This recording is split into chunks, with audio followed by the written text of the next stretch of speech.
Obrigado, Senhor. Muito obrigado, Pai. Obrigado, Senhor, pelo Teu amor sobre as nossas vidas, Senhor. Obrigado por tantas coisas que o Senhor já fez em nós, Senhor, e através de nós. Nós somos gratos a Ti, Jesus. Muito obrigado. Obrigado porque quando a gente se sentiu rejeitado, se sentiu sozinho, Senhor, havia um amor, Senhor, que dura para sempre, Senhor, e é o Teu amor, um amor que não abandona. Obrigado, Senhor, porque esse amor, ele não tem fim, ele é incondicional, e por isso nós estamos aqui hoje, porque Tu és um Deus de oportunidade, porque Tu és um Deus de construir uma nova história, um novo começo para nós, Senhor. Muito obrigado pelo Teu amor, Senhor. Muito obrigado pela Tua palavra que é poderosa, Senhor. Obrigado pela Tua palavra, Senhor, que faz toda a desordem cair por terra e coloca todas as coisas em ordem, Senhor. Obrigado porque a Tua palavra, ela traz clareza aos nossos corações, Senhor. Faz com que toda confusão caia por terra, Senhor. Porque a Tua palavra, ela é capaz de dividir alma e espírito, juntas e medulas, Senhor. A Tua palavra nos alinha contigo, Senhor.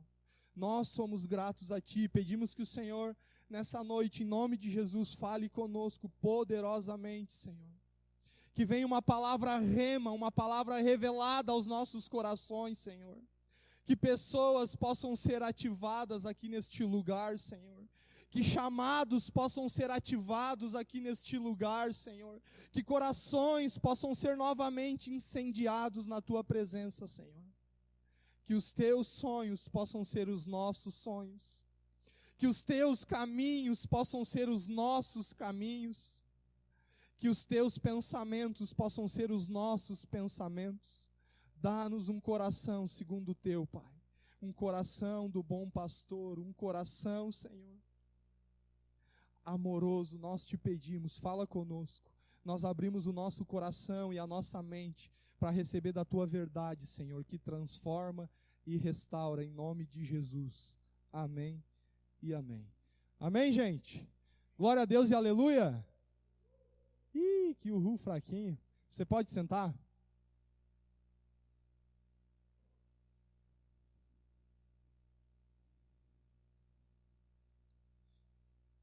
Queria chamar o irmão Felipe aqui. Queria dizer que eu estou muito feliz, né? Por mais este momento tão especial no culto jovem aqui com vocês. E eu creio que o Senhor tem algo para falar comigo e com você. Eu não sei, tem alguém sendo abençoado aí nesses dias que o Felipe esteve ministrando? Tem sido muito bênção, né, irmãos? Falou um pouquinho sobre, na verdade, bastante, né? Que a gente tem que tentar digerir tudo, né? Mas sobre transição, falou um pouco sobre discipulado, foi muito bom mesmo. Isso esclarece muito mais o nosso entendimento. E eu creio que hoje não vai ser diferente, né? E para nós realmente é um privilégio receber o Felipe, receber a sua família aqui com a gente, ter essa grande oportunidade de receber muito de Deus. Amém? Então abra o seu coração, não se distraia, fique ligado na linha de raciocínio aí, conforme o Felipe vai ministrando, que eu creio que o Senhor tem muito para acrescentar nas nossas vidas. Amém? Deus abençoe vocês e Deus abençoe o Felipe. Boa noite, irmãos, tudo bem? Estão felizes? Amém? É mesmo? Tá bom. Então, hoje é o último dia que eu vou estar falando aqui com vocês, ministrando, né? Dessa vez que eu e minha esposa estamos aqui. E eu costumo brincar lá em Curitiba que pensa num cara que fica carente na hora de pregar. Eu quero a atenção dos irmãos. Tudo que eu preciso agora é da tua atenção, né? Então, eu gostaria muito que a gente tivesse focado nesse momento, tá? Fazia tempo que eu não pregava num culto de jovens, eu estava lembrando disso agora, fazia um bom tempo. A gente está acostumado a ir mais em conferência, e culto de domingo e tal, mas culto de jovens já tinha um tempinho já. E eu gosto muito de falar com jovens, porque aqui a gente está de igual para igual, né? Então, aqui eu estou falando com pessoas que têm basicamente a mesma idade que eu, alguns, a maioria mais velho, eu tenho 24 anos. São pessoas rodeadas das mesmas fraquezas, dos mesmos desafios. E quando eu estou no meio dos jovens, não é que nos outros ambientes eu não me sinto à vontade, mas aqui eu ainda tenho mais liberdade ainda para ser mais eu, né? Porque eu estou rodeado de pessoas igual a eu. Pessoas que, assim como eu, têm vontade às vezes sabe aquele dia que você está com vontade de desistir? Não sei se de Deus, mas Deus talvez não. Eu não tenho vontade de desistir de Deus, e Deus nunca me fez nada, mas de algumas responsabilidades.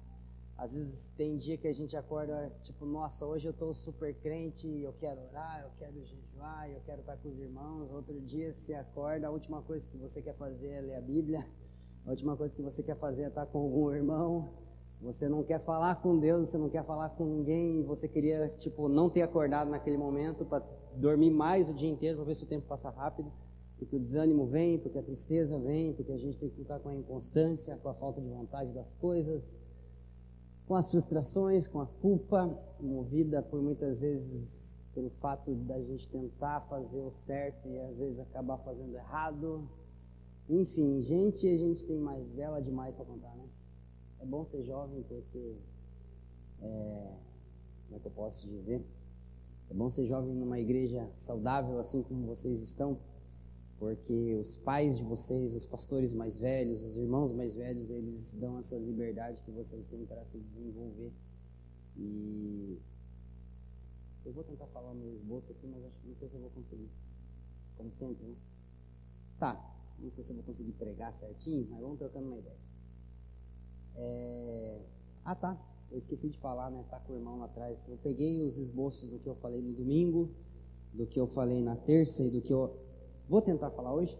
Talvez eu não vou ser da introdução, mas tá lá atrás. Eu salvei um Word em PDF. Se alguém quiser o material para se aprofundar e tal, tá o documento salvo lá no computador lá. O irmão lá que ajuda no som lá, eu não sei o nome dele, Igor.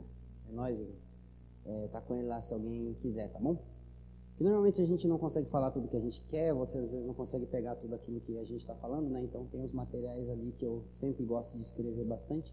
Então se você quiser se aprofundar, tá lá. Vamos lá, eu vou tentar. Eu acho que eu brinco com a Ju, às vezes eu usei muita droga quando era ímpio, e eu não consigo às vezes ligar os pontos, ainda queimou alguns neurônios.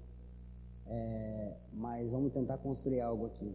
Eu estava pensando muito eu estava conversando com o Fabiano agora há pouco, e enquanto o louvor estava rolando, eu comecei a pensar naquilo, o que significa para vocês o que Deus está fazendo na vida do pastor de vocês. Ele é o pastor de jovens aqui, certo?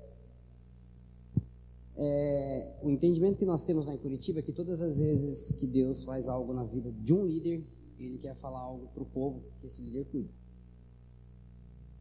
Então, o fato de um pastor jovem estar assumindo as responsabilidades que ele está prestes a assumir, significa que Deus está elevando a responsabilidade de vocês. Porque o motivo pelo qual ele se destacou diante de Deus e dos homens para assumir a responsabilidade que ele está prestes a assumir, foi dando a vida por vocês nesses últimos anos. Então, vocês o ajudaram a se desenvolver, mesmo sem perceber. Às vezes o teu problema ajudou o teu pastor a se desenvolver. Porque a Helena, sem saber, ela está me amadurecendo como pai. Tem um propósito até para os problemas que a gente dá, irmão. Pode dar risada aí que é por aí mesmo. Às vezes eu falo para o meu pastor lá em Curitiba, para o Leandro e para os outros irmãos, eu sou uma benção na tua vida, eu sou um meio que Deus está usando para tratar teu caráter, para te dar paciência, para te ensinar a amar. Eu sou cheio de problema por causa disso. Mas então o que Deus faz na vida de um líder, que é comunicar algo ao povo. E todas as pessoas que vêm para cá, para Santo Antônio, lá de Curitiba, o Leandro, o Pedro que já vem aqui, o Carioca, cadê o Macer? O Carioca. Eu tinha que ter zoado ele antes dele ir embora, cara. O Fáfia, a Jaque, todos os outros pastores, os outros irmãos que tiveram a oportunidade de estar aqui, até quem não é de Curitiba, o Jorge Missional, o Igor de Serra, eles elogiam, eles têm uma estima muito grande pela igreja, mas eles falam em especial sobre 2 tipos de pessoas aqui. Eles falam muito bem dos líderes. Vocês têm líderes exemplares e isso se destaca para os irmãos lá fora. Mas eles falam também sobre os jovens. Eles falam, cara, tem uma galera faca na caveira lá. Tem um povo bom lá. Dá mais um aí, que nós estamos elogiando vocês, pô. Recebe um elogio, hein? E se eu fosse resumir as qualidades que eles citam acerca de vocês, uma delas se destaca, que é seriedade. Os jovens lá de Santo Antônio são sérios. Alguns podem estar pensando, misericórdia, é que ele não conhece eu no dia a dia. Socorro! Nossa vida, isso aqui é sério? É assim que a gente vê vocês. É isso que vocês comunicam para nós. E é isso que muitas vezes, quando a gente está com vontade de desistir, a gente lembra que a gente tem voz no coração de gente séria e a gente perde a vontade de desistir rapidinho. A vida de vocês, às vezes, nos encoraja a prosseguir. Como eu falei no domingo, não vai dar para entrar em detalhes aqui, mas como eu falei no domingo, esse ano foi um ano muito difícil para nós. E várias vezes tudo que eu queria fazer é voltar a ser uma pessoa, abre aspas, normal. Continuar sendo um cristão, mas vivendo a minha própria vida. Só que eu descobri que não tem como ser cristão e viver a própria vida, né? Mas abrir mão do ministério por um tempo e não cuidar mais da igreja do Senhor e tal. Mas aí a gente começa a pensar em pessoas sérias. A gente começa a pensar em vocês, em tantas outras pessoas, e a gente esquece dessa vontade rapidinho. Então assim, gente, quando eu estava tocando o segundo louvor que vocês cantaram aqui, Pai Nosso, tamo junto? Eu lembrei de um culto que eu estava na cidade de Ponta Grossa, fica a 120 quilômetros de Curitiba, minha cidade natal. E eu fui num culto, isso faz uns 6 para 7 anos, eu não era nem batizado ainda. Eu era bem recém-convertido, faz uns 6, 7 anos isso. E o autor dessa música estava lá, o Anderson Bonfim. Ele cantou essa música, foi um momento muito louco. Deus falou um monte de coisa comigo, eu não entendi nada na hora, mas foi muito louco. E depois ele pregou umas coisas também que eu achei muito louco. Sabe quando uma pessoa prega um monte de coisa muito massa, mas você não consegue entender o que ela falou? Se alguém já sentiu isso? Falei, nossa, que top que esse cara falou. Você entendeu o quê? Não sei. Mas eu sei que é massa. Eu sei que testificou no Espírito. E aquele dia que eu participei de um culto muito louco, que eu ouvi umas coisas muito doidas, e eu não entendi nada no final das contas, talvez foi um dos momentos mais importantes da minha vida, e até hoje tem algumas coisas que eu ouvi lá, que eu ainda estou processando, e aquilo marcou minha vida. Eu não acho que um evento vai mudar a tua vida, mas evento pode marcar a tua vida. E você escolhe o que você faz com essa marca. Aonde eu quero chegar?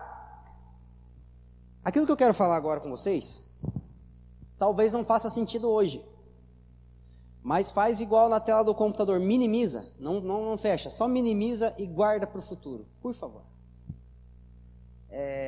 Talvez não vai responder as minhas questões para a semana que vem, mas uma coisa que eu tenho aprendido é abrir as escrituras e, Deus, você não precisa me dar a resposta para o meu desafio de hoje, mas fala comigo que vai marcar de uma forma que vai marcar meus próximos 20 anos, ainda que eu não entenda nada, o Senhor vai falar agora. Porque a gente tem que abandonar aquela ideia de achar que todo culto que a gente vem, Deus tem que falar com a gente sobre o agora e sobre mim. Deus vai falar sobre o tempo que Ele quiser e sobre o propósito dEle. Nem sempre é sobre a gente, especificamente. É sobre a gente porque a gente está dentro do propósito dEle. Eu não tenho a expectativa de te alimentar para segunda-feira, para domingo, segunda, terça, quarta, quinta-feira está baixo o tanque, sexta-feira eu não vejo a hora de começar o culto de jovens no sábado e eu venho encher a gasolina no posto de Ipiranga de novo. Não é essa a minha intenção. Mas talvez eu vou falar algumas coisas que não fazem sentido para hoje, mas mais para frente eu tenho certeza que vai fazer sentido. Porque eu fui marcado por algumas palavras que me ajudaram no decorrer da jornada. Eu sou novo ainda e eu sei que essas palavras ainda vão me ajudar por muitos outros anos. Então vamos lá. Eu comecei domingo falando sobre transição e a necessidade da gente transicionar coletivamente. Não interessa se eu entro numa realidade, eu tenho que entrar junto com o povo que eu estou inserido. Não existe transição apenas pessoal, a transição é sempre coletiva. Deus sempre está pensando no povo, Deus sempre está pensando na sua casa, na sua igreja. Na terça-feira eu falei um pouco sobre discipulado, e o discipulado foi uma exceção que eu abri, eu falei sobre isso especificamente, mas o discipulado também está dentro de um contexto de transição, porque eu transiciono de multidão para discípulo, de discípulo para amigo. Quem estava aqui? Ficou claro isso? De multidão para discípulo, de discípulo para amigo de Jesus. Essas são as transições que a gente precisa fazer. Se eu sou multidão, preciso dar um passo a mais, responder e me tornar um discípulo. E se eu já sou um discípulo, eu preciso ansiar por algo mais profundo, eu quero ser amigo de Deus. Então, de multidão para discípulo, de discípulo para amigo, essas são as fases do discipulado, as fases mais básicas, né, que nos levam a transicionar de filho para filho maduro, porque o propósito de Deus é que nós sejamos filhos à imagem e semelhança de Jesus. E hoje eu também quero falar sobre transição, mas transições diferentes daquilo que a gente está falando até agora. Mas antes disso, eu quero trazer um abre parênteses. Quando a gente fala sobre esse tipo de mensagem, que eu vou falar agora, que ela tem um padrão moral elevado, né, ela é um nível de compromisso bem alto, a gente pode achar que a gente não consegue viver isso. A gente pode achar, cara, isso aqui é muito distante de eu conseguir viver, eu não sou capaz. E você vai tentar amanhã, não vai conseguir na terça. Estou falando como se fosse domingo, viu só? Você vai tentar amanhã, não vai conseguir na segunda, e você vai se sentir culpado, e você vai se sentir um fracasso. E uma coisa que eu aprendi, gente, é que Satanás não te acusa quando você tenta fazer o que é errado e consegue. Ele te aprova. Você tenta fazer o que é errado e conseguiu. Satanás não vai te acusar, ele vai acusar você perante Deus. Satanás, ele te acusa quando você tenta fazer o que é certo e erra. É diferente. Conseguiu pegar a diferença? Quando você tenta fazer o que é errado e consegue, hoje eu vou aprontar, consegui. Satanás não vai te acusar. O que vai te acusar é a tua consciência. Você quis fazer besteira e conseguiu, seu miserável. Satanás vai estar te acusando diante de Deus. Mas Satanás, ele é especialista em nos acusar quando a gente tenta fazer o que é certo e erra. Porque isso é para nos parar. Então, se você tentar viver isso que eu vou falar a partir de amanhã, e você não conseguir, e você for acusado pelo inimigo, não pare. Porque ele só vai te acusar porque ele quer te parar. Mas ao mesmo tempo, essas mensagens que eu tenho pregado nesses dias, não é aquele tipo de mensagem do que amanhã eu tenho que entender o que eu posso fazer, o que eu não posso, porque a palavra de Deus, ela não pode mudar o nosso comportamento sem antes mudar o nosso pensamento. E o problema é que a gente ouve uma ministração num culto como esses, e a gente sai no dia seguinte querendo mudar o nosso comportamento, mas a nossa mente não mudou, e a gente tenta mudar o comportamento, não consegue, e se sente culpado. Mas na verdade, a palavra de Deus, ela precisa mudar a nossa mentalidade, ela precisa mudar a nossa forma de pensar, porque depois que ela muda a nossa forma de pensar, o nosso comportamento é consequência. Eu tenho entendido que se o Evangelho não muda o teu pensamento, se o Evangelho não muda o nosso pensamento, não foi ele que mudou o nosso comportamento. Pode ser o medo de errar, pode ser o medo de ir para o inferno, pode ser a vontade de agradar o pastor, pode ser a vontade de entrar no ministério, mas se eu consigo mudar o meu comportamento sem mudar o meu pensamento, não é o Evangelho que está agindo na minha vida. Porque o Evangelho vem para mudar a minha mente, ele vem para mudar a minha forma de pensar, e depois que a minha forma de pensar é transformada, o meu comportamento é consequência. E talvez essa é uma chave para a gente entender como se comprometer com a mensagem que o pastor prega. Não é tentar fazer diferente amanhã, é se esforçar para começar a pensar diferente, a partir do momento que o culto acaba.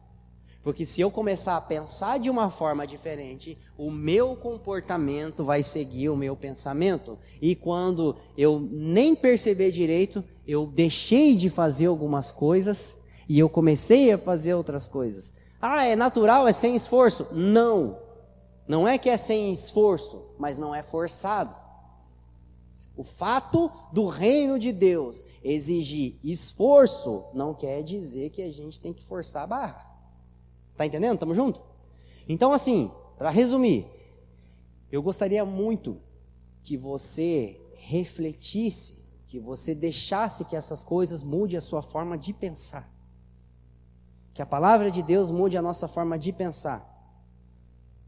Não amanhã pode ou não pode, amanhã eu devo fazer isso ou devo fazer aquilo. Porque eu já participei, eu não sei se eu falei isso aqui já ou não, mas se eu falei, eu vou falar de novo. Nem retiro. Retiro é uma coisa legal, cara. A gente vai para retiro e depois do retiro, lá em Ponta Grossa, né? Em Curitiba eu não fui em retiro, mas eu ia em retiro lá em Ponta Grossa. Tinha 1, 2 anos de convertido. Cara, retiro, Deus falava altas paradas, muito louca. Pensa num tempo que tipo, nossa vida, eu não queria nem dormir porque estava falando de Deus com os amigos, estava falando de Deus no culto e estava na minha barraca ali querendo falar de Deus e tal, e Deus falando um monte de coisa. Eu chegava no culto de domingo, porque o retiro acabava domingo à tarde, eu chegava no culto de domingo tipo, nossa, agora vai. Se alguém olhar para mim, vai cair na unção. Vocês não têm ideia, cara. Cadê os ímpios agora que eu vou converter todo mundo? E eu saía do culto de domingo tipo avivado, assim. Aí na segunda-feira, tipo, já tretava com a mãe. Na terça, já me arrebentava com o irmão. Na quarta-feira, meu patrão brigava com meu irmão. O que está acontecendo? Daí o agora vai, não vai.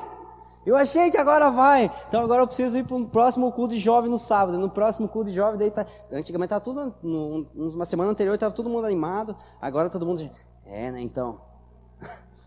Mas e aí, quando vai ser o próximo? Porque eu achava tipo, nossa, agora vai fluir. E não fluía. Mas fluía o quê? Agora vai o quê? A gente acha que tipo assim, nossa, ouvi uma palavra, fui num retiro e tal, agora isso vai mudar a minha vida. O que muda a minha vida é o processo. Eventos podem marcar a minha vida, mas só o processo vai mudar. Então assim, não sai daqui achando que agora vai. Mas sai daqui tentando pensar de uma forma diferente. Se esforça para pensar de uma forma diferente. É isso que eu queria pedir em nome de Jesus. Estamos juntos? Tá. Então, vamos para a introdução. Gente, eu tenho pensado muito nesses dias sobre quais são os maiores desafios da nossa geração. A gente que é jovem, a gente está rodeado de desafio. Eu estava falando com o pastor Fabiano agora, ele contando os desafios dele, eu falando dos meus. Gente do céu, parece que a minha vida assim, é um livro de matemática, assim, só problema para resolver. Cara, eu fico tentando achar quais são os maiores desafios, né? Para começar pelos mais importantes primeiro, tentar identificar. Já parou para pensar qual é o teu maior desafio? Isso é uma pergunta. 3 voluntários, sem precisar chamar pelo nome, até porque eu não sei.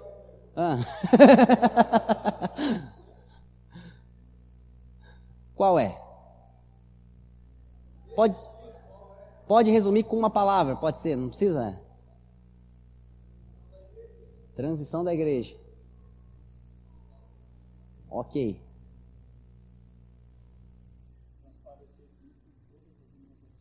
Jesus. Eu tô cheio, eu só luto para saber qual que é. Eu não luto para saber quais são os meus desafios, eu luto para saber qual que é o maior, entendeu? Qual que é o mais difícil. Mais alguém? E quem aqui não tem desafio, por favor, ora por mim no fim do culto. Em nome de Jesus.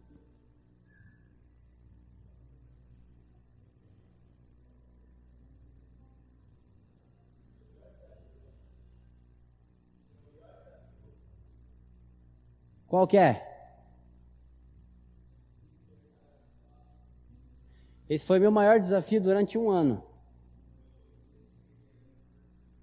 Eu estava com 16 anos de idade, o Senhor veio e fez grandes coisas e eu também tive que me esforçar bastante. E depois que eu me libertei das drogas, eu vi que tinha desafios maiores ainda. Então, para te encorajar, é possível. E para te responsabilizar, esse é o primeiro desafio. Depois que isso acontecer, você vai ver que tem outros maiores ainda. Mas vai dar certo. Jesus está em todo o processo. Assim como a palavra nos liberta o nosso espírito, a nossa alma, ela também liberta o nosso corpo e tem poder para nos tirar de onde o pecado nos acorrentou, em nome de Jesus. Mais alguém?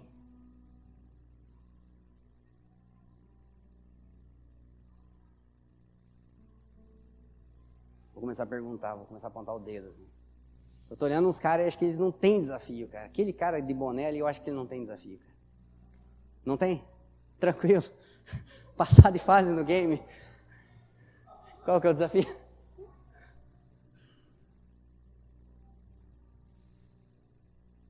Eu tinha, às vezes, uns desafios assim, que era tipo, sei lá, ganhar dos terroristas no CS, sei lá. Tem uns desafios mais simples, né? É difícil, né? Ainda mais quando era online. Alguém tem desafio aí, gente?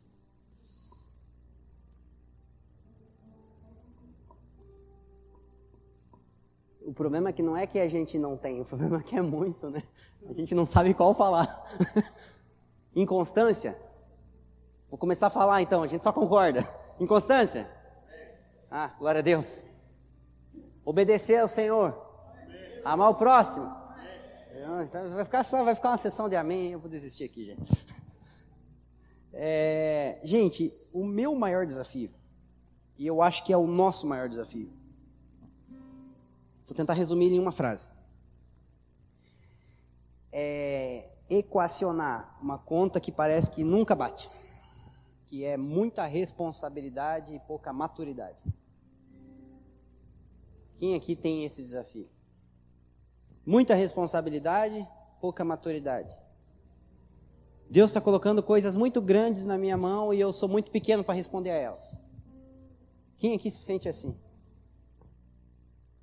Toda vez que eu olho para minha esposa, eu gosto muito de acordar mais cedo, é mania. A Ju brinca que é mania de velho, mas eu gosto mesmo. E ela dorme um pouquinho mais, ela e a Helena, e às vezes eu fico olhando as duas deitadas dormindo, e toda vez que eu olho para elas, eu tremo na base. Porque serão as duas primeiras ovelhas, e contando com o João, que está na barriga dela, eu vou arriscar que é João, amor. Se for menina, a gente dá um teu nome, não dá nada. Chamei a Helena de João até o 4º mês. Depois eu vi que era menina, mudei.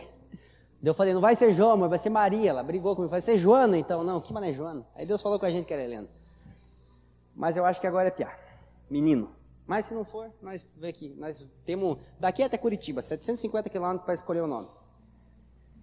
Toda vez que eu olho para ela, para minha filha e para o nosso outro filho que está sendo gerado, eu penso nas 3 ovelhas que eu vou ter que apresentar diante do trono branco. Deus não vai pedir conta da igreja sem antes pedir conta da família. E eu vou ter que prestar conta do meu próprio corpo para Deus. O que eu faço com os meus olhos, o que eu faço com os meus pensamentos, o que eu faço com a minha mão, com o meu pé, o que eu faço com a minha alma, com o meu corpo. E, gente do céu, tem muito desafio. Muita responsabilidade. Aí tem um dom que Deus me deu, que é de entender a palavra dele de um jeito diferenciado. Eu sei, e não é como é que é? Não é soberbo, eu estou convicto. Porque às vezes a gente acha, não, eu sou humilde, eu não vou falar que o que Deus me deu é grande. Não, o que Deus me deu é muito grande. O que Deus me deu é maior do que eu. E eu sei que é maior do que eu, porque é para a igreja, não é para mim. E não é porque eu mereço. Porque na matéria de escolher gente ruim, Deus é bom. Sério mesmo? Pensa, Deus é bom para escolher gente ruim. Começou por mim. Escolhe os fracos, escolhe os que não sabem, escolhe os imaturos. Jesus amado. Então eu não me orgulho disso, mas eu sei que Deus colocou um tesouro dentro desse vaso de barro e eu vou ter que apresentar ele. Deus me deu pessoas incríveis. Deus me deu pessoas maravilhosas, incluindo vocês. Toda vez que eu venho para Santo Antônio eu fico balanceado, assim, sabe? Com algumas atitudes de algumas pessoas e gente do céu. É incrível, sabe? E tantos outros lugares no Brasil aí que a gente conhece pessoas maravilhosas. E eu sei que tudo isso e tantas outras coisas é muita responsabilidade que Deus me confiou. E algumas delas eu vou citar aqui, tá? Como pessoas, alguns têm a responsabilidade de romper com uma história familiar de idolatria, perversão, um monte de coisa errada e fazer diferente. Isso foi o meu caso. Eu rompi com um histórico familiar bem difícil. Eu sou ovelha da família porque eu sou cristão. A ovelha negra da família porque eu sou cristão. E eu tive que fechar um ciclo, sabe? De minha mãe, meu pai, tudo zoado. Nossa vida. Não vou nem começar a contar a história de família aqui, porque todo mundo tem, né? Não é só a minha família que é complicada, então não precisa. Mas então eu tenho que romper com isso, sabe? E fazer diferente. E aí eu tenho que aprender a ser pai sem ter tido um pai decente em casa. Eu tenho que aprender o que é ser esposo sem ter visto um esposo em casa. Eu tenho que aprender a ser homem, muitas vezes sem ter referencial de homem. Às vezes eu tenho que fazer coisas sem ter tido herança para receber. E não é só herança física, gente. É herança emocional, herança espiritual e tantas outras coisas. Algumas pessoas têm a responsabilidade de dar continuidade a um legado que as trouxe até aqui. Né? Não é só filho de ímpio, não, que tem responsabilidade. Filho de crente também tem, que é dar continuidade. E não é só pai e filho, mas é também aos que nos trouxeram até aqui, os nossos pastores, os nossos líderes. E a gente tem que dar continuidade a esse legado, tentando entender quais são os princípios que a gente jamais vai remover e quais são as estratégias que vão mudar. Porque os princípios são eternos, as estratégias são relativas ao tempo. Então, as estratégias são para agora, os princípios são para sempre. Então, a gente tem que entender como é que a gente vai dar continuidade a esse legado, tendo que lidar com isso. Como igreja, nós temos a responsabilidade de encontrar o nosso lugar e assumir o nosso papel no corpo de Cristo. Qual é o meu lugar? Qual é o meu papel? E aí as pessoas vivem naquela crise, qual é o meu chamado, qual é a minha vocação, para que Deus me criou. Isso tudo aqui é responsabilidade que a gente precisa começar a assumir, né? Como geração, isso aqui é incrível. Como geração, nós temos a responsabilidade de preparar a geração que verá o retorno do Messias com os seus próprios olhos. Eu vou morrer pregando isso. Eu não sei o dia, a hora, eu não vou arriscar, igual alguns já tentaram e deram errado. Mas eu tenho certeza, Deus falou comigo, não consigo te provar, mas não posso negar. Sabe quando Deus fala uma coisa que você não consegue provar para ninguém, mas você não consegue negar também? Foi tipo isso que aconteceu. Inclusive tem a ver com o nome do meu filho. Eu não creio, pelas profecias, pelos sinais dos tempos, que Jesus retorna nos próximos 5 ou 10 anos, porque tem alguns ponteiros do relógio que ainda precisa fechar. Mas é mais difícil ainda crer que Jesus volta depois de 50 anos. Alguns aqui não estarão presentes, principalmente os mais velhos. Mas aqui estão as pessoas que serão os pais dos últimos mártires, que serão os pais daqueles que nasceram e não vão morrer na terra. Então, eu não estou falando com um jovem inconstante, cheio de problema igual eu. Estou falando com gente que tem a responsabilidade de preparar a geração mais importante da história. A gente está falando com mães de família, com pais de família. A gente está falando com homens e mulheres de Deus. Preparar o caminho do Senhor, precursores. Por isso que eu tento não infantilizar o discurso. A gente está falando com homem e com mulher, não tinha adolescência na cultura judaica. Não existe Espírito Santo infantil. Meu pai sempre falou, sentou no vaso, encostou o pé no chão, já tem responsabilidade. É mais ou menos por aí. Então assim, a gente é a geração mais importante de toda a história. Não tenho dúvida. Não é a última, Felipe. A geração que vai ser a última é a mais privilegiada. E eu tô doido para ser ela também. Mas eu acredito que eu já vou estar com um pouquinho mais de idade, assim, sabe? Mas a geração mais importante é a que vem antes, porque o sucesso ou o fracasso da próxima geração está na nossa mão. Existem duas pessoas na Bíblia que elas têm um papel crucial, tanto no Antigo quanto no Novo Testamento. No Antigo Testamento, estude a vida de Samuel. Conhece Samuel? Eu conheço. Ali, ó. E João Batista. Eu costumo brincar que 1 Samuel é o evangelho do Antigo Testamento, porque tem muitas coisas que parecem. Em 1 Samuel, tem uma mulher estéril e um filho que é nazireu. No Novo Testamento, Zacarias e Isabel, estéreis, e um filho que se torna nazireu.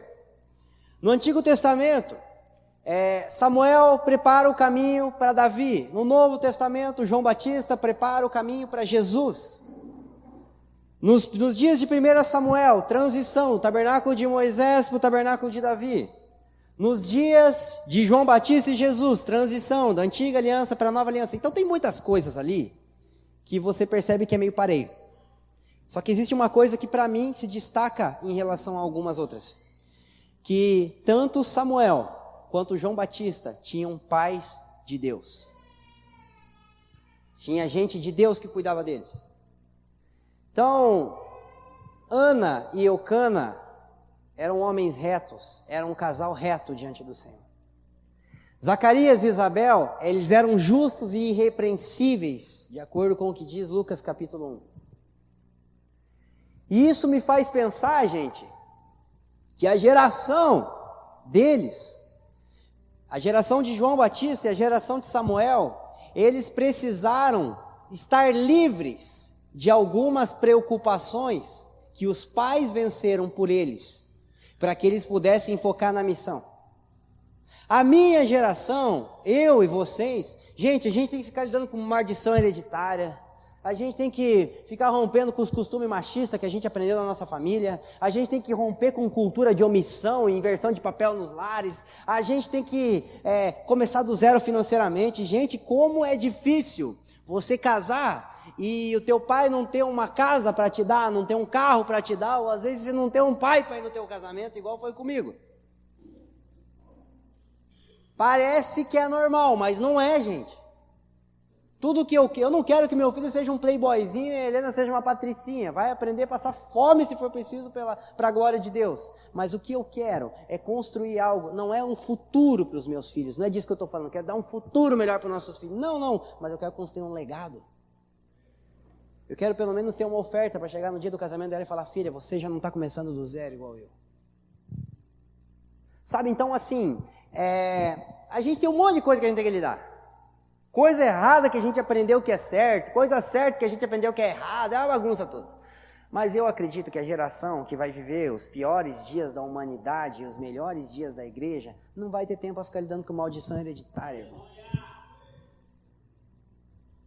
Os nossos filhos eles não vão ter que ficar lutando com os pecados que os pais não venceram.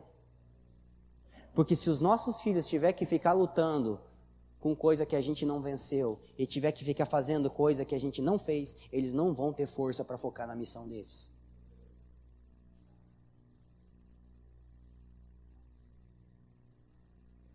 Uma coisa que Deus falou comigo no final do ano passado, e aquilo foi uma das coisas mais difíceis, mais terríveis que eu ouvi. Deus disse assim: Felipe,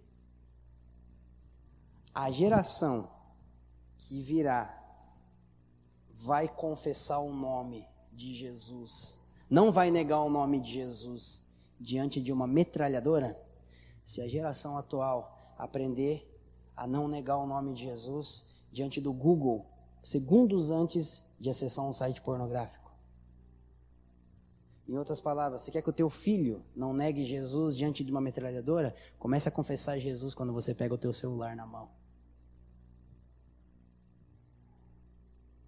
Vença esse pecado, para ele ser livre, para cumprir a missão dele. Eu falei: meu Deus, esse é um exemplo de tantas coisas que se a gente fazer, eles vão ter força para focar naquilo. Então, o sucesso da geração vindoura depende do desempenho e do esforço da geração atual. Eu não estou falando que a gente vai garantir a salvação deles, porque a salvação é responsabilidade de Cristo fazer. Não estou entrando nisso. Não é questão de salvação.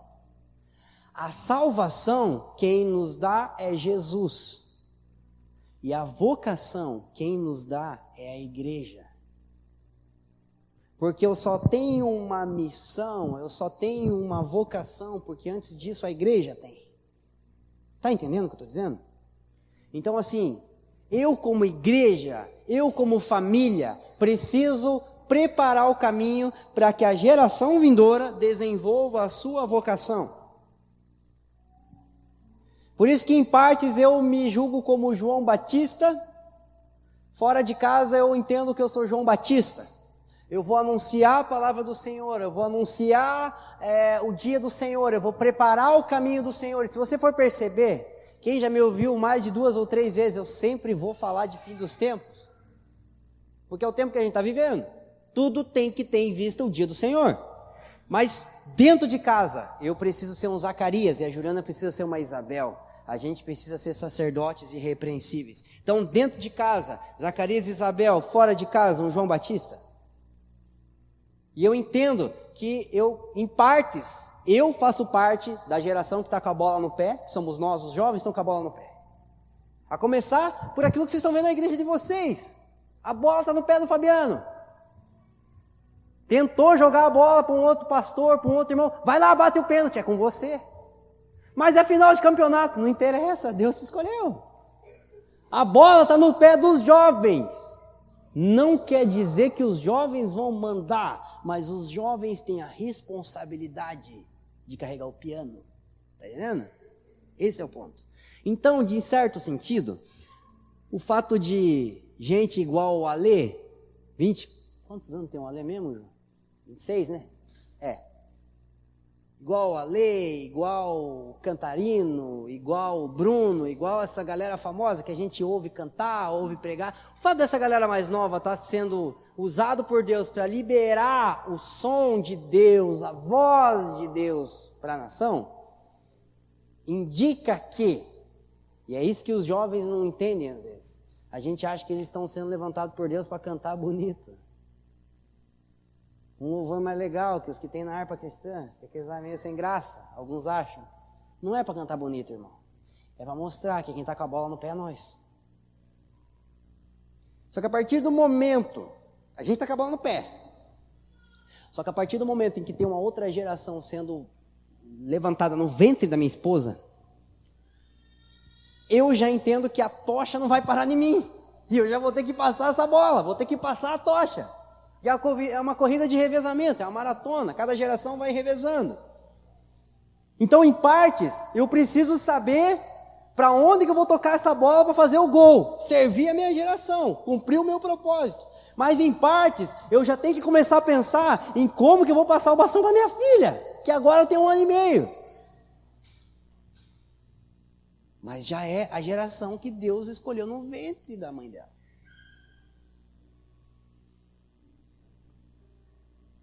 Então, gente, e como se não bastasse, nós estamos vivendo os dias mais dramáticos de toda a história.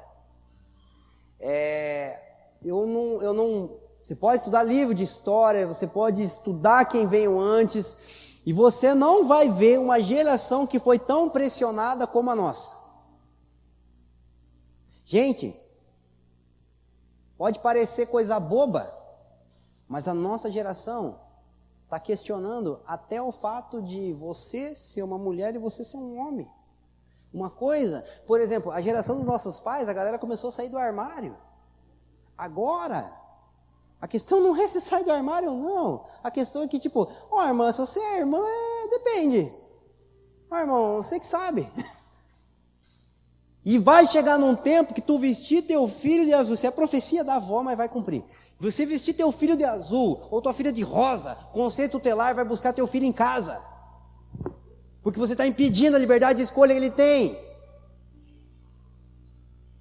Eu sei que não chegou essas coisas ainda em Santo Antônio, tem umas coisas que ainda não chegou em Curitiba, mas já é tendência em todo mundo e vai se cumprir. Coisas simples como essas, que nunca a humanidade mexeu. Os últimos 100 anos, gente, se você for ver bem, a gente nunca cresceu tanto populacionalmente falando. Nossa, palavra difícil. A gente nunca cresceu tanto como população em todo mundo, nunca viveu tanta gente na Terra, mais do que em toda a história. A nossa alimentação mudou em 100 anos de um jeito que nunca mudou antes. A gente está respirando um monte de porcaria no ar, que nenhuma geração antes respirou. A gente está vivendo tanta evolução tecnológica, industrial, de meios de comunicação, meios de transportes. A gente está vivendo tanta aceleração como nenhuma geração viveu. Então, se você for ver bem, o nosso corpo, biologicamente falando, ao longo da história, não está pronto para comer o que a gente come. E não é que eu sou vegano e natureba, não. Pensa um cara que gosta de carne, irmão. Mas você tem que ver. Não é esse o ponto. Manda um sorvetinho pra cá, industrializado, mas é de Deus. A Coca-Cola é difícil alguém chegar e falar, Coca-Cola é do diabo, irmão. Fala, não sei se é do diabo. O diabo não inventa coisa tão boa assim não, irmão. Estou tentando tomar menos. Café, então. Mas enfim, a gente como sociedade, corpo, alma, espírito, a gente está vivendo um tempo de muita pressão para tudo quanto é lado, gente. Concorda comigo? É como se, é o que diz em Lucas, Mateus capítulo 24, as dores de parto. O dia do Senhor será depois das dores de parto. Então as dores de parto, elas precedem a geração deste algo novo, o nascer deste algo novo. Aqui em dores de parto é interessante que quando as dores de parto começam, o trabalho de parto, como diz, né? As dores, elas são mais intensas e mais frequentes. Então, quando está uma semana para nascer o bebê, a mulher sente um trabalho ou outro e tal, como é que é o nome que eles falam? Tem um termo. Contração de treinamento.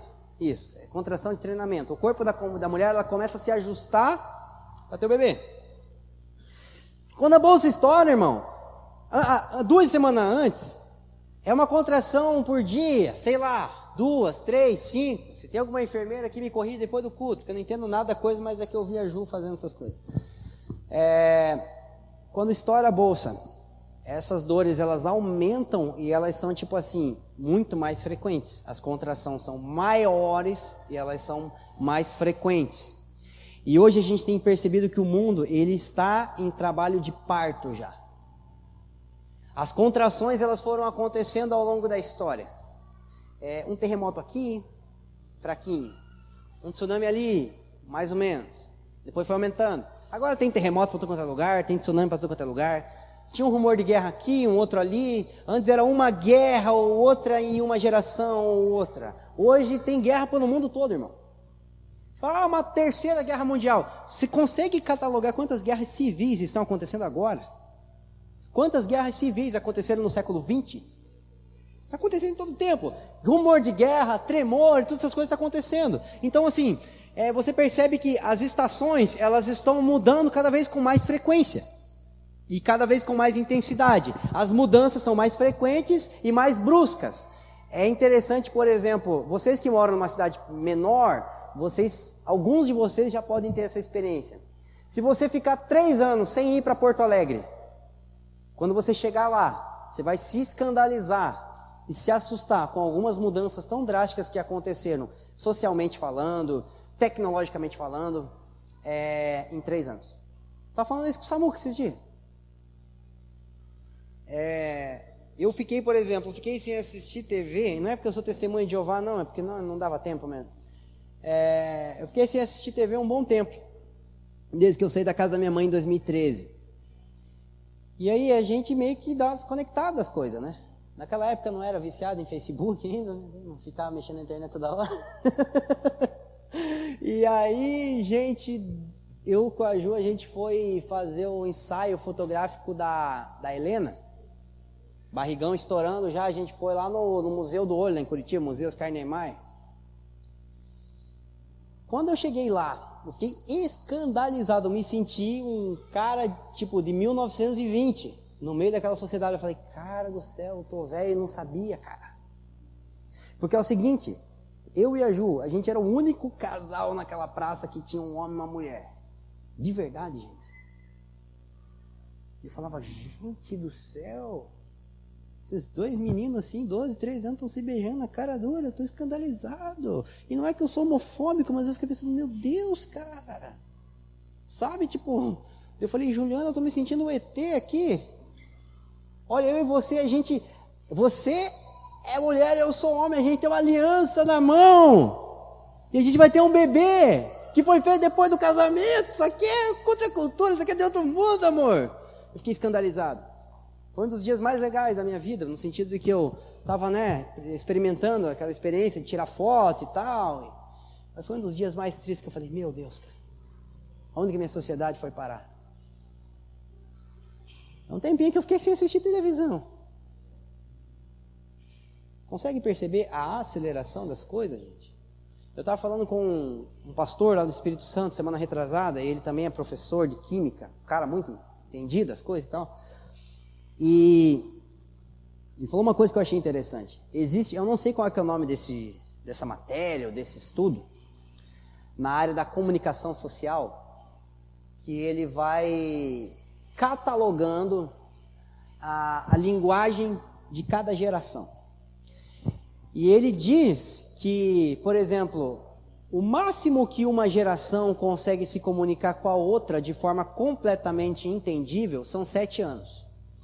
Então, por exemplo, eu consigo me comunicar com uma geração que vem depois de mim, com os mais novos ou com os mais velhos, até 7 anos a gente entende a linguagem, as gírias, o jeito de falar, a forma de pensar e tal. Depois desses 7 anos, uma geração já tem que se adequar à outra no jeito de falar. Quem percebe isso?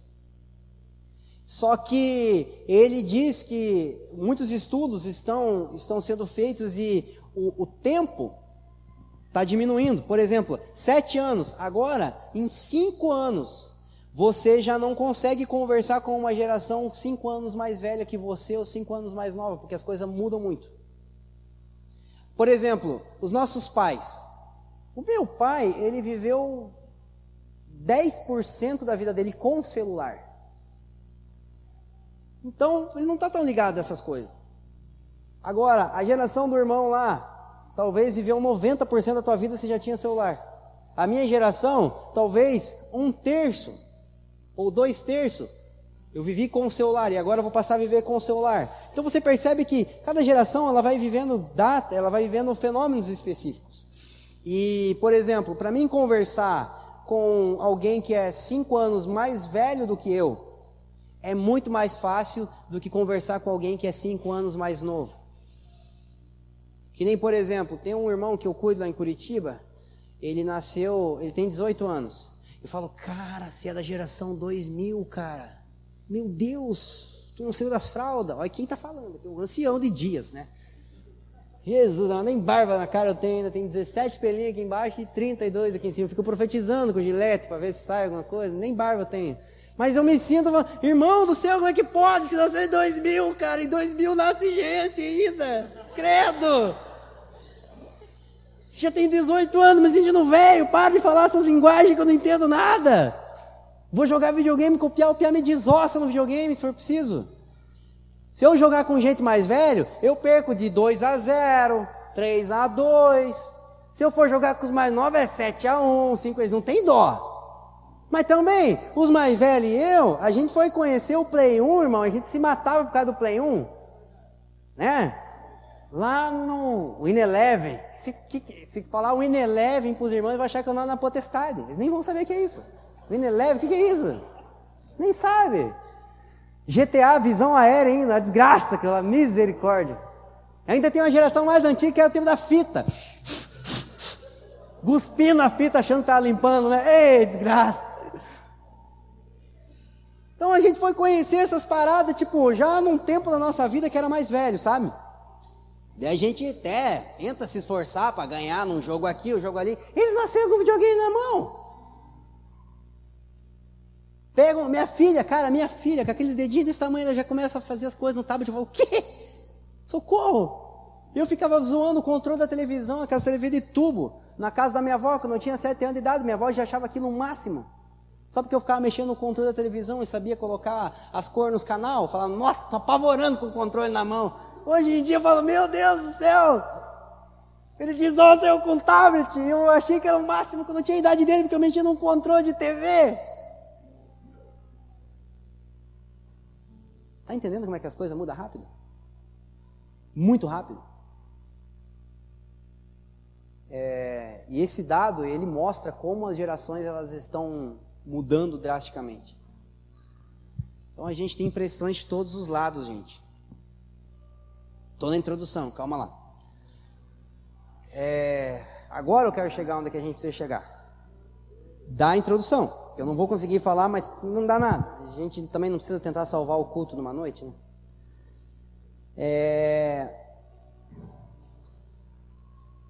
Como que eu posso... Tá, vamos lá.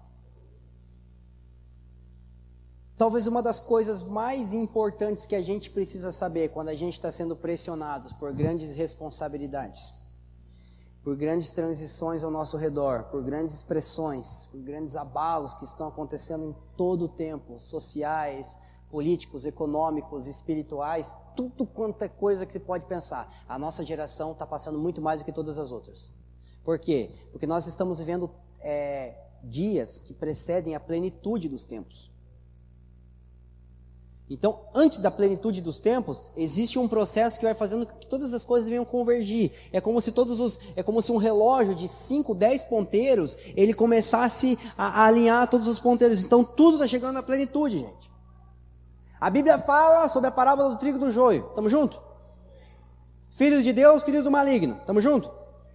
Quando o trigo e o joio chegarem à sua plenitude, então o Senhor virá, a ceifa vai acontecer. Então, a gente está vivendo dias que o mal, os filhos do diabo, os filhos do inimigo, do maligno, eles estão chegando à sua plenitude. Já parou para perceber que não existe coisa pior para a sociedade inventar? Não existe. Eu ponho a mão no fogo e digo que não existe. O que dá para fazer agora é espalhar para mais pessoas a maldade. A maldade já chegou no seu ápice, tipo, cara, já não tem mais o que o ser humano inventar de coisa ruim. Agora o que precisa é expandir e isso ser assinado pela sociedade como algo bom. É só o que falta. E ao mesmo tempo a gente está entrando os melhores dias da igreja, ou pelo menos precisamos entrar. Então, o trigo e o joio, os filhos de Deus, os filhos do maligno, chegando à sua plenitude, a ira de Deus prestes a ser derramada sobre Satanás e o seu império, a ira de Satanás prestes a ser derramada sobre a igreja, a criação dando os seus maiores gemidos, a plenitude dos gemidos da criação, a plenitude do pecado, a plenitude da ira de Deus, a plenitude da ira do diabo, a plenitude do avivamento que a gente está prestes a experimentar nos próximos 5, 10 anos. Gente, a gente está vivendo aquele momento do filme assim que parece que tudo está acontecendo ao mesmo tempo. Tudo.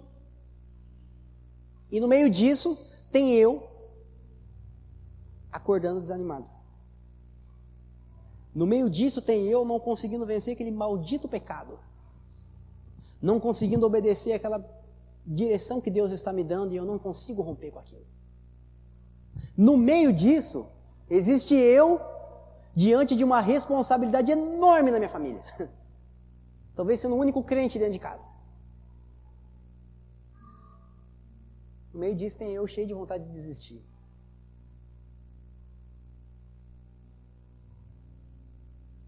Tem dia que a gente acorda meio carnal, irmão? Fala a verdade. Nossa, tem dia que a gente acorda o crente 10, tem dia que a gente acorda virado no diabo. Fala a verdade. É verdade? No bom dia, a Juliana já percebe, acordou com a pá virada hoje. Aí é morrer para si mesmo, ser discípulo, negar a si mesmo, abraçar o evangelho da perdição, como eu disse na terça-feira. Bora morrer para si mesmo. Mas eu percebo que talvez uma das principais coisas que a nossa geração precisa ter muito claro. Eu não acredito, gente, que a gente precisa ter o mesmo nível de entendimento das coisas. Já falei sobre isso domingo e quero reforçar isso agora. Ninguém vai entender tudo do mesmo jeito. Até porque a gente é parte diferente do mesmo corpo, então cada um vai ver de um jeito. Mas a gente precisa ter uma visão do todo em comum. Eu nem abri a Bíblia ainda, nossa. Vamos abrir a Bíblia para ser crente, desculpa, gente. Vamos lá para 1 Pedro. Desculpa. Só porque é jovem, acho que jovem não lê a Bíblia, né? Misericórdia. Tô brincando. Olha aqui.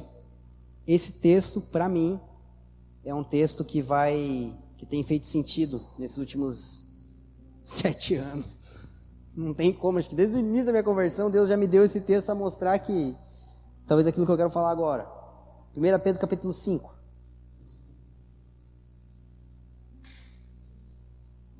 Verso 9. Resisti-lhe firmes na fé. Não, vou ler do 8. Aliás, deixa eu ver uma coisa. Não, vou ler do 5. Olha o 5, gente. Vamos voltando. Para quem gosta de ler a Bíblia e quer entender a Bíblia, pega um texto, volta o verso, volta o capítulo, volta o livro, volta o testamento. O melhor jeito de entender a Bíblia é assim, vai puxando. Na verdade, é igual um anzol, assim, você vai puxando e vê o que dá, entendeu? Ah, eu estou vendo esse versículo aqui, lê o contexto do versículo, lê o contexto do capítulo, lê o contexto da carta, lê o contexto do testamento, lê o contexto da Bíblia. Dá uma olhada até na fitinha vermelha aqui. Isso aqui tem alguma coisa escrita aqui? Não, verdade, dá certo. Verso 5. Rogo igualmente aos... Pedro está falando com quem? Maravilha. Bora. Verso 8. Sede sóbrios e vigilantes, o diabo, vosso adversário, anda em derredor como leão que ruge, procurando alguém para devorar. A gente já sabe que o diabo, né? O que o Satanás tem feito com essa geração já mostra que o diabo odeia os jovens. Sexo, droga, funk. Na minha época, quando era mais novo, era sexo, droga e rock and roll. Mas conseguiram... Não, sério, funk, Deus me livre e guarde. Não tem como. Rock and roll salva muita coisa ainda. Sexo, droga e funk, gente. Eu não sei se tem coisa pior para inventar que o funk, mas tudo bem. Nada contra quem curte, tá? Perversão de todos os tipos, o maior índice de suicídio entre os jovens, o maior índice de abortos entre os jovens, e assassinatos entre os jovens. Satanás odeia a nossa geração, gente. Porque todas as vezes na Bíblia em que uma geração importante se levantava, ele tentava matar ela. Nos dias de Moisés, Satanás tentou matar a geração de Moisés. Nos dias de Jesus, Satanás tentou matar a geração de Jesus. Sempre quando Satanás quer matar uma geração é porque ele sabe a importância que essa geração tem. E o meu medo é que o diabo saiba mais a nossa importância do que nós mesmos. Talvez o diabo, quando nos olha, consegue ver a nossa importância. E a gente, quando se olha no espelho, não consegue ver a nossa importância. Vamos voltar para o texto. Resistirem firmes na fé, vírgula. Certos de que sofrimentos iguais aos vossos estão se cumprindo na vossa irmandade espalhada pelo mundo. Olha o que Pedro diz: vocês vão ficar firmes na fé, certos de que o que vocês estão passando, todo mundo da igreja está passando em todo mundo. Em outras palavras, se eu pudesse dar um tema para essa mensagem, seria: estamos todos no mesmo barco. E é interessante como é que Pedro ele trabalha com os jovens aqui a questão da perspectiva, a questão da visão. Vocês estão sendo arrodeados pelo inimigo, mas entendam, vocês fazem parte de algo maior do que vocês. Isso está acontecendo no mundo todo. Esses abalos que vocês estão vivendo, está acontecendo no mundo todo. E vamos lá para Hebreus, capítulo 12.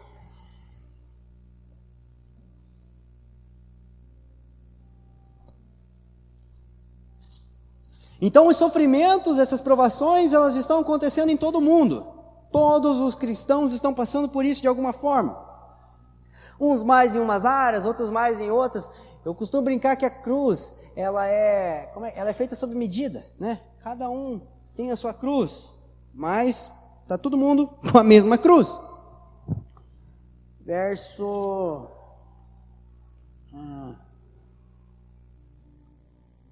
27. Hebreus 12.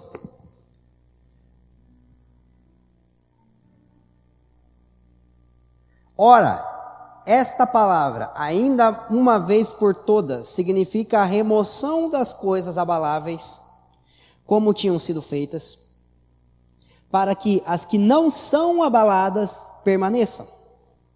Por isso, recebendo nós um reino inabalável, retemos a graça, pela qual servamos a Deus de modo agradável, com reverência e santo temor. Não, peraí, volta, 25. Tende cuidado, não recuseis ao que fala, pois se não escaparam aqueles que recusaram ouvir quem divinamente os advertia sobre a terra, muito menos nós, os que nos desviamos daquele que dos céus nos adverte, aquele cuja voz abalou então a terra, agora porém ele promete dizendo: ainda uma vez por todas farei abalar não só a terra, mas também os céus. Então o autor de Hebreus está dizendo que Deus disse que iria começar a abalar tudo aquilo que é abalável, para que aquilo que é inabalável permaneça. Estamos juntos? Então nós estamos vendo dias em que não adianta a gente tentar agarrar o que está caindo. A gente precisa começar a se agarrar no que está firme, no que está de pé. Porque Deus está abalando todas as coisas. Então, olha que interessante, o meu sofrimento pessoal. todos estão no mesmo barco. E esse processo que toda a igreja está vivendo em toda a terra faz parte de algo que está fazendo no faz parte de algo que Deus está fazendo no reino, que envolve os céus e a terra. Então, onde que eu quero chegar? É que eu faço parte do corpo de Cristo, que é a igreja. Mas a igreja faz parte do reino de Deus, que envolve céus e terra. Então, eu faço parte de algo maior do que eu. E eu preciso começar a ver o mundo a partir disso. Vou te dar um exemplo bem simples. Não sei se já falei aqui, mas vamos de novo, não dá nada. Tem salinha para as crianças ali, né? Suponha que você entra ali e você acha uma pecinha de um quebra-cabeça jogada ali. Ou aqui, por aqui. Ou talvez até ali fora, alguém jogou ali. Você vai voltar, você vai catar aquela pecinha de quebra-cabeça, você vai voltar desesperado. Pastor Fabiano, preciso te mostrar uma coisa. Pastor, achei uma peça, um quebra-cabeça aqui. Então, como é que eu faço para tentar achar a caixinha do quebra-cabeça e tal, porque eu preciso devolver essa peça. Alguém aqui faria isso? Você foi muito perfeccionista mesmo, né? Tem alguns, né? Agora suponha que a gente monta um quebra-cabeça aqui nessa parede aqui de 25 mil peças. 24.999 peças estão montadas. No meio falta uma peça. Quem aqui iria de atrás dessa peça? Procuraria essa peça. Se não achasse, bora entrar no sei lá, site de troca, de viciado em quebra-cabeça, vou procurar algum lugar que tenha a bendita peça. É a mesma coisa figurinha de coleção. Às vezes você tem 300 figurinhas em casa, tudo repetida, nem dá bola, tá jogada a figurinha para todo quanto é lado, aqueles álbuns da Copa. Eu gostava de álbum de carro. Só que é o seguinte, quando o teu álbum tá cheio, irmão, tá faltando uma, você sai desesperado atrás daquela figurinha. Troca 20 por aquela. Compra, paga caro naquela. Por quê, gente? Por que uma peça de quebra-cabeça jogada na rua, no meio das cadeiras, depois do culto, ela não faz sentido? E por que uma peça de quebra-cabeça que está faltando naquilo que está montado faz sentido, sendo que é a mesma peça? Porque uma está fora do todo, outra está dentro do todo. E sabe por que às vezes a gente não dá importância para a nossa vida? Porque a gente não entende do todo que a gente faz parte. A forma como eu vejo o todo determina a minha forma de se vestir, a minha forma de falar. Determina com quem eu caso, determina aonde eu moro, determina o que eu faço, porque eu faço parte de algo maior. Quando eu percebi o que Deus queria fazer na minha família, eu consegui ter força para largar as drogas. Quando eu percebo o que Deus está fazendo na minha igreja local, eu começo a valorizar mais o meu serviço. Quando eu entendo o que Deus quer fazer na minha geração, eu começo a olhar para minha esposa de um jeito diferente. Quando eu começo a entender o propósito de Deus para a vida da Helena e para a vida dos meus filhos, eu não vou cuidar da mãe deles de qualquer jeito. Eu não vou me cuidar de qualquer jeito.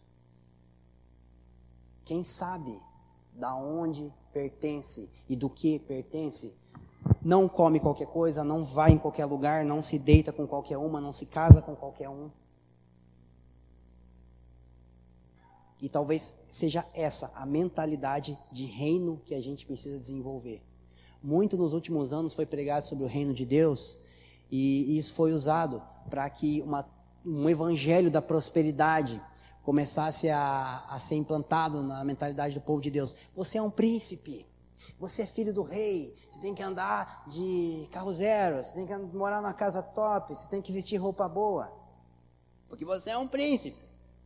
Só que isso para mim nunca fez sentido, porque o meu rei não tinha um travesseiro. Meu rei, perdi para uma raposa que tinha casa. Só que em certo sentido, irmãos, a forma como essa mensagem de realeza dos filhos de Deus estava sendo, o propósito para o qual ela estava sendo usada era errado, mas a mensagem no seu mais íntimo, na sua essência, ela estava correta. Você é um príncipe, você é um rei. Aí você vai e se você conseguir observar a forma como os descendentes da coroa inglesa, eles são criados. A forma de comer deles é diferente, a forma de se vestir é diferente, aonde eles estudam é diferente, onde eles moram é diferente. Não é só porque eles são podres de rico, irmãos. É porque os reis da Inglaterra, da Espanha e dos outros países onde a monarquia ainda, pelo menos simbolicamente, funciona, eles criam os seus descendentes, entendendo que eles fazem parte de um reino maior do que eles. E eles não têm a oportunidade de, você vai fazer o que você quiser da tua vida, você vai se vestir de qualquer jeito, você vai se comportar de qualquer jeito, vê aí o que dá. Não dá! Porque você faz parte de algo maior do que você. Você é um príncipe, e pensar pequeno para você não serve. E muitas vezes a gente é medíocre porque a gente pensa pequeno.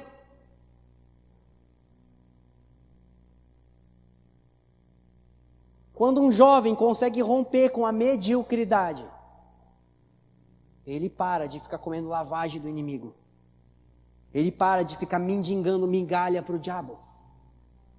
Ele para de ficar remoendo as suas feridas do passado. Por que aconteceu isso comigo? Mas por que eu sou filho de pobre? Mas por que minha mãe me abandonou? Por que meu pai fez aquilo? Mas por que na escola? Mas por que a vida? Ele para de questionar a vida. Porque uma coisa que nós temos aprendido em Curitiba com o pastor Cote, que tem sido usado por Deus como uma ferramenta de cura para uma geração, é que você não é o que a vida fez com você. Você é o que você faz com aquilo que a vida fez com você.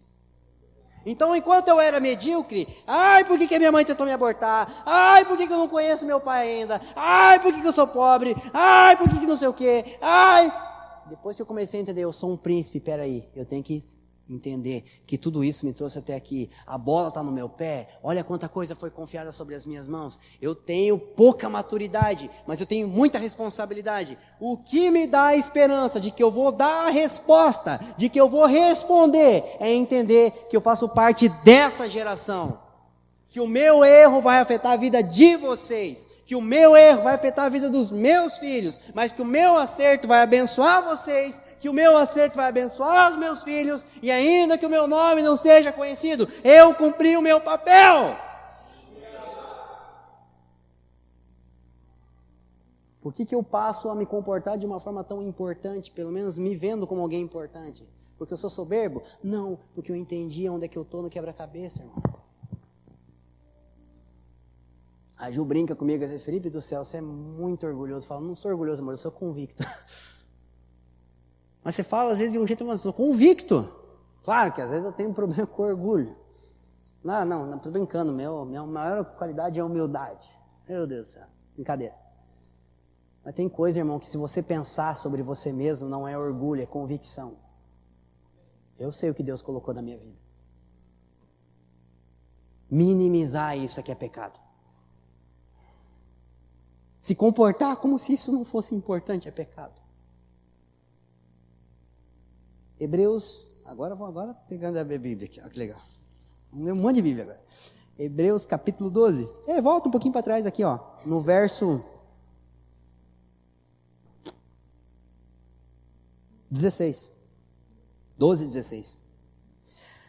Não haja entre vós algum impuro ou profano como foi Esaú, o qual por um prato de lentilha vendeu o seu direito de primogenitura. Profano. Cara, Deus ele chamava os outros de profano na Bíblia, mas é quando o povo fazia um monte de coisa errada. Tinha gente que queimava os filhos para os deuses, Deus chamava de profano. Tinha gente que sacrificava coisa errada no altar do Senhor, Deus chamava de profano. Tinha tanta coisa, mas profano na Bíblia é gente ruim, gente que não vale nada. Deus pega o Esaú, que estava caçando no dia, que era um cara gente boa, dedicado à família, gostava de servir o pai e a mãe, e ele coloca nessa mesma categoria. Por quê? Porque Esaú teve um dia que ele chegou em casa e falou assim, cara, eu estou morrendo de fome. Mentira, já exagerou. E jovem tem essa mania. Cara, a gente tem uma lutinha desse tamanho. Ai, misericórdia, socorro, é o fim da vida, meu Deus.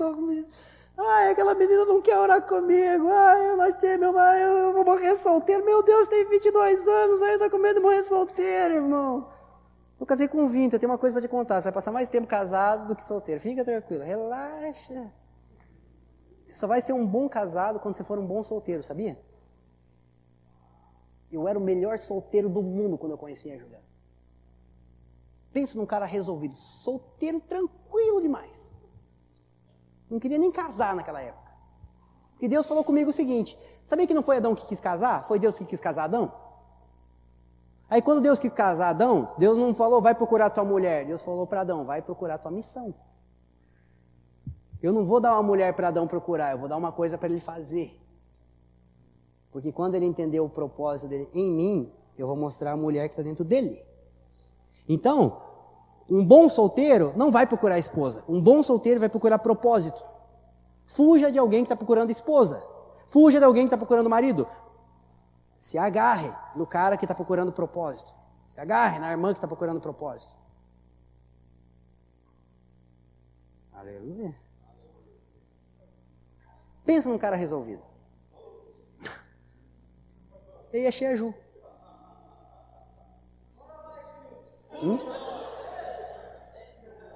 Continua procurando propósito, irmão.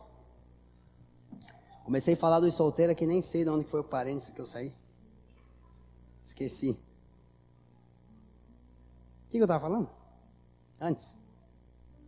Teste para ver se os irmãos estão prestando atenção. Não, estou brincando, esqueci mesmo. Profano. Maravilha. E aí, ele chegou. Ah, tá, eu falei que os jovens são exagerados, né? Tudo para nós é o fim do mundo. É tipo Esaú. Estou morrendo de fome. Mas ele não está morrendo de fome. Quem está morrendo de fome não negocia, irmão. Quem está morrendo de fome nem consegue falar que está morrendo de fome. Quem está morrendo de fome está no soro. Tem que mandar para o soro na hora.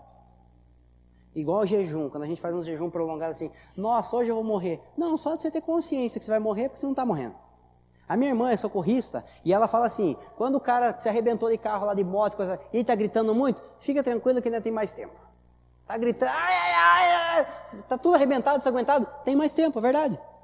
Só que se o cara chegar ali e você falar, está sentindo alguma coisa? Não, leva urgente, dá prioridade para ele, porque ele está quase morrendo. Porque já passou o limite da dor, ele está quase morrendo, a pessoa está agonizando. Então assim, o jovem muitas vezes, a gente tem a tendência de ser igual a Esaú, assim. Esaú chega e faz ele superpotencializa a sua necessidade, a ponto de banalizar a sua herança. Eu estou com uma enorme necessidade. Eu tenho um chamado para cumprir, eu tenho um aluguel para pagar, eu tenho uma mulher para me casar, e ai. Socorro! O que adianta eu ter palavra profética? O que adianta meus pastores gostar de mim? O que adianta Deus ter falado sobre mim para minha avó? O que adianta minha mãe ter gastado a vida dela orando no monte, sendo que eu não tenho uma esposa? Uma namorada? Ou se eu não tenho um trabalho? Ou se não me dão um microfone para tocar no louvor? E tem gente que sai da igreja por causa disso. Desgraçado. Não, é sem graça, é verdade. Desgraçado é sem graça. Miserável. Aí Esaú chega para Jacó e fala assim, cara, o que adianta eu ter primogenitura, sendo que eu tenho uma baita de uma necessidade? Isso é profano para Deus.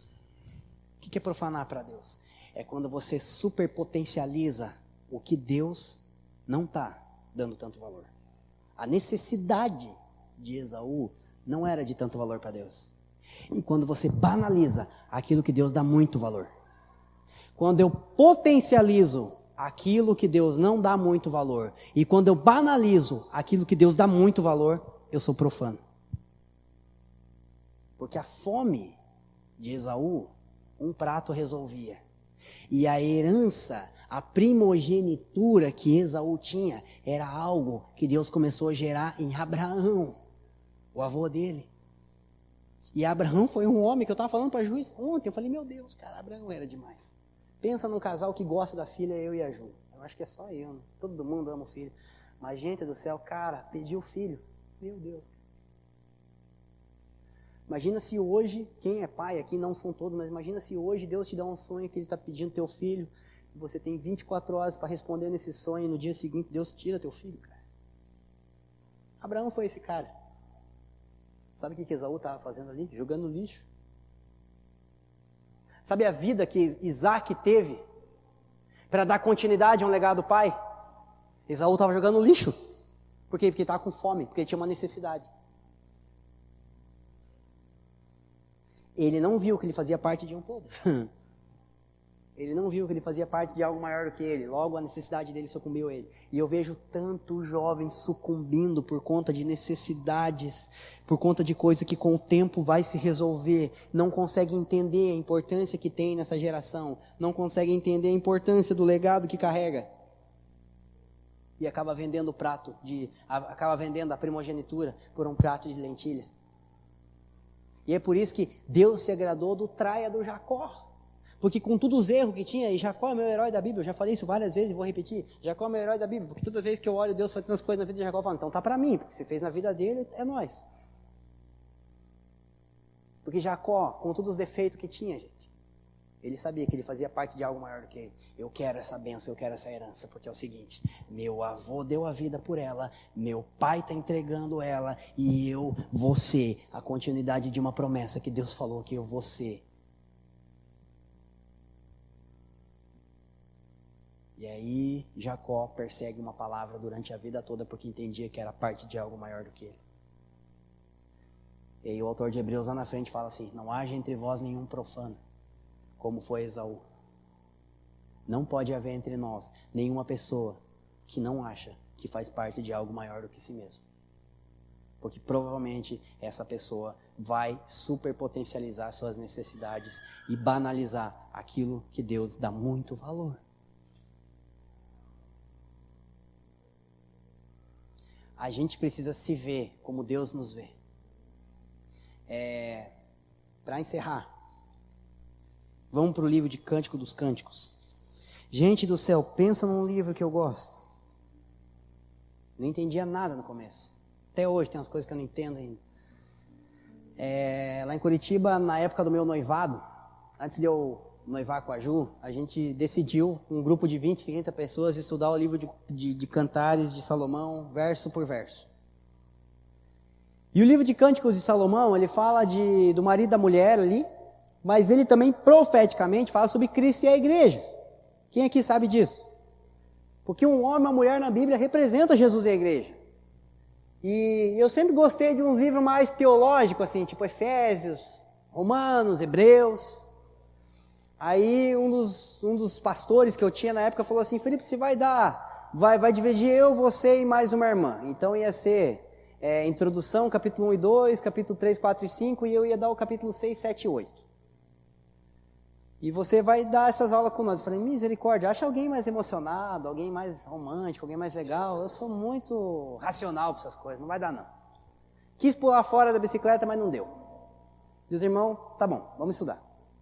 A gente começou a estudar o livro de Cantares na semana do meu noivado.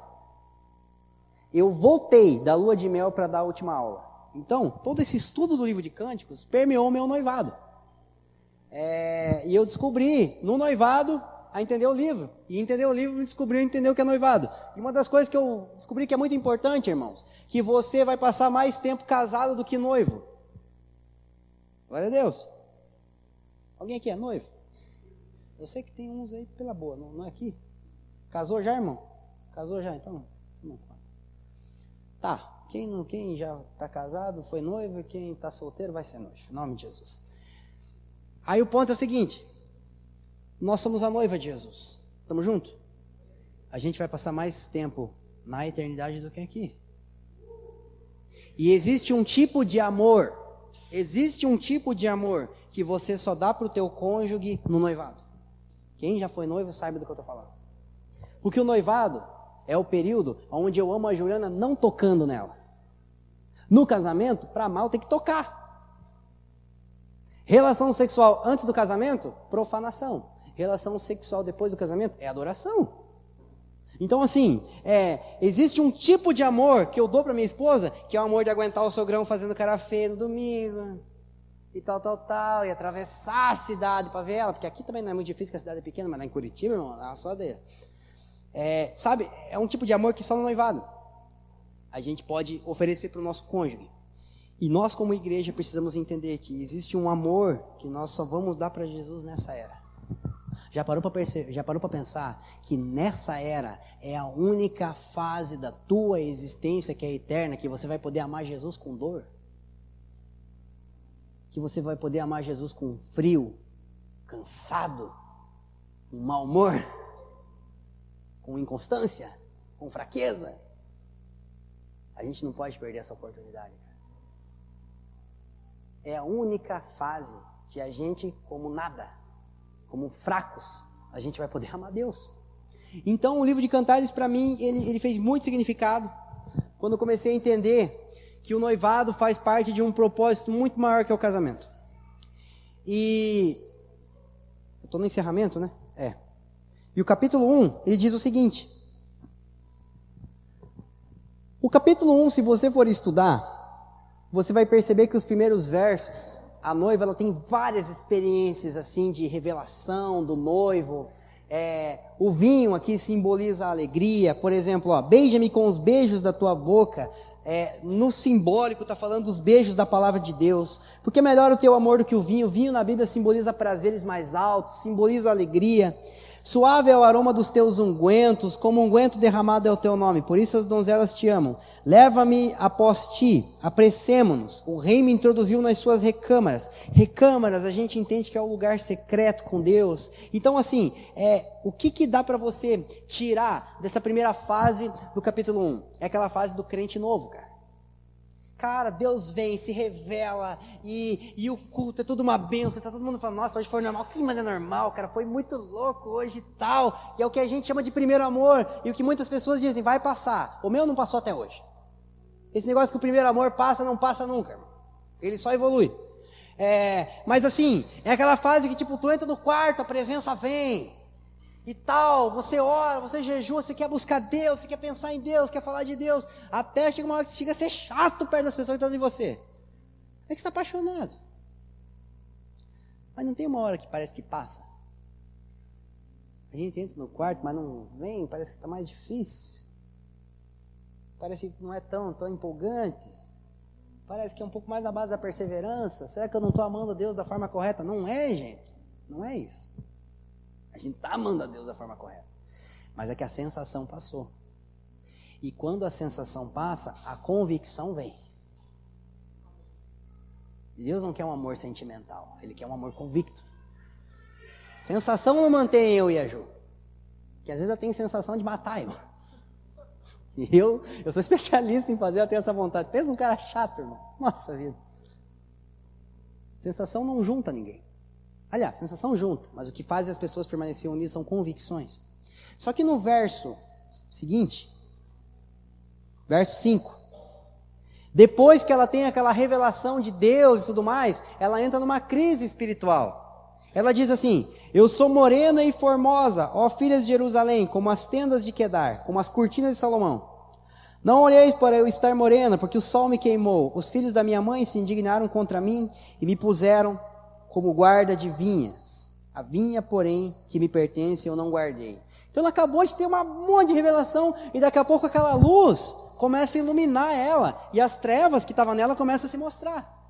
Morena, no autor Salomão fala em Eclesiastes daqueles que foram, todo mundo que está debaixo do sol. Debaixo do sol tem a ver com a maldição do pecado, todo mundo sofre, todo mundo envelhece, coisa desse tipo. Ela está morena, mas ela está formosa, tipo assim, cara, eu sou de Deus, mas eu não consigo largar esse pecado. Nossa, o que Deus falou comigo é verdade, mas eu sou tão inconstante. Sabe aquela crise que a gente tem às vezes? Que a gente ao mesmo tempo sabe que provou algo genuíno, mas sabe que não presta, sabe que a gente não vale nada. Só eu que tenho essa crise, irmão? Aleluia, glória a Deus. E ela começa a entender, cara, a vinha que era minha eu não guardei, eu estava fora do propósito, parece que tudo esses anos da minha vida eu perdi tempo e tal e tal. E aí ela diz algo no verso 7. Ela diz assim, dize-me, ó amado da minha alma, onde apacentas o teu rebanho e aonde o fazes repousar pelo meio-dia, para que eu não ande vagueando junto ao rebanho dos teus companheiros. Ela diz para o noivo mostrar para ela o seguinte, aonde que eu consigo descansar no sol do meio-dia. O sol do meio-dia é o sol mais quente do dia, estamos juntos? No meio desse sol, no meio dessa provação, aonde que você consegue apacentar teus rebanhos? Aonde que você faz o teu rebanho se assentar? Em outras palavras, como é que eu posso descansar no meio de tudo isso que eu estou vivendo? Aí olha o que diz o verso 8. Se tu não sabes, ó mais formosa entre as mulheres. Eu vou ficar até aqui, nesse verso. No verso 5 ela disse assim, eu sou morena e formosa, certo? Olha na tua Bíblia aí, eu sou morena e formosa. Isso é como ela estava se vendo. Ela pergunta para Jesus, aonde que eu saio dessa crise? No verso 8, Jesus diz o seguinte, se tu não sabes, ó mais formosa entre as mulheres. Parou para perceber que Jesus não vê ela aqui como morena? Você está dizendo que é queimada do sol, eu não vejo isso. Você está dizendo que não vale nada, eu não vejo isso. Você está dizendo que é um pecador miserável, eu não vejo isso. Ó mais formosa entre as mulheres. Onde eu quero chegar? O fato de você ver Jesus faz com que você inicie a sua jornada com Ele. Mas a gente só permanece na jornada quando a gente passa a se ver como Jesus nos vê. Existem muitas pessoas que viram coisas incríveis em Deus, mas não conseguem se ver como Deus a vê. Ver coisas do reino de Deus, ver coisas na palavra de Deus, vai fazer com que eu alavanque na jornada, com que eu inicie a jornada. Mas o que vai fazer eu permanecer na jornada é o fato de eu me ver como Deus me vê. E a partir daqui, ela não tem mais esse tipo de crise. Já no capítulo 1, ela não tem mais esse crise de vou ficar ou não vou. Essa crise ela vai embora. Aí vem outras crises, é claro. Mas porque ela passou a se ver como Deus vê ela. E eu acredito que uma das coisas que a nossa geração mais precisa nesses dias é começar a se ver como Deus vê ela. A nossa geração tem visto Deus, a nossa geração tem experimentado coisas maravilhosas em Deus, coisas maravilhosas na palavra de Deus, mas a nossa geração só vai permanecer quando começar a dar para ela a mesma importância que Deus dá para ela, a começar a se ver como Deus vê ela. Então, uma coisa é eu ver as coisas de Deus, outra coisa é eu me ver como Deus me vê. Como que Deus vê os jovens dessa igreja local? Como Deus vê vocês como jovens da Igreja de Deus em Santo Antônio da Patrulha? Como Deus vê a nossa geração de jovens no Brasil? Como Deus vê essa geração em toda a terra? Está entendendo como é que tudo aponta para ter uma visão maior do que nós mesmos?